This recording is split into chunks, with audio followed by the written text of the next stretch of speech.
Everyone loses direction from time to time. But what if you got so lost you couldn't find your way anywhere? Black Box TV presents Where Are You?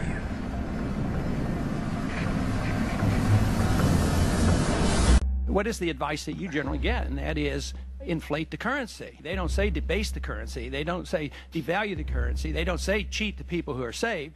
They say lower the interest rates. The real deception is when we distort the value of money, when we create money out of thin air. We have no savings, and yet there's so-called capital. So my question boils down to this: how in the world can we expect to solve the problems of inflation, that is, the increase in the supply of money, with more inflation? Of course, it can't.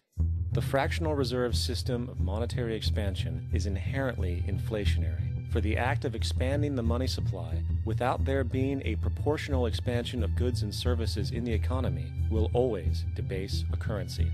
In fact, a quick glance at the historical values of the US dollar versus the money supply reflects this point definitively, for the inverse relationship is obvious. $1 in 1913 required $21.60 in 2007 to match value. That is a 96% devaluation since the Federal Reserve came into existence. Now, if this reality of inherent and perpetual inflation seems absurd and economically self-defeating, hold that thought, for absurdity is an understatement in regard to how our financial system really operates.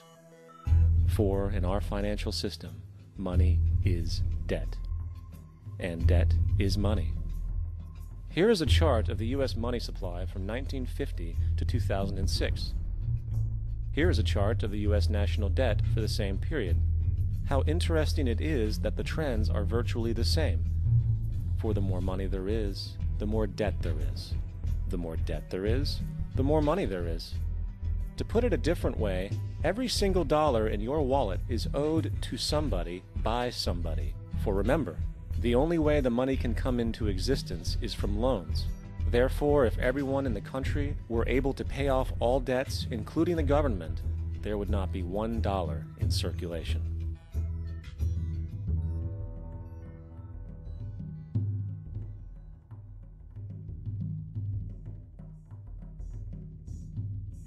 In fact, the last time in American history the national debt was completely paid off was in 1835, after President Andrew Jackson shut down the central bank that preceded the Federal Reserve. In fact, Jackson's entire political platform essentially revolved around his commitment to shut down the central bank, stating at one point, "The bold efforts the present bank has made to control the government are but premonitions of the fate that awaits the American people, should they be deluded into a perpetuation of this institution or the establishment of another like it." Unfortunately, his message was short-lived, and the international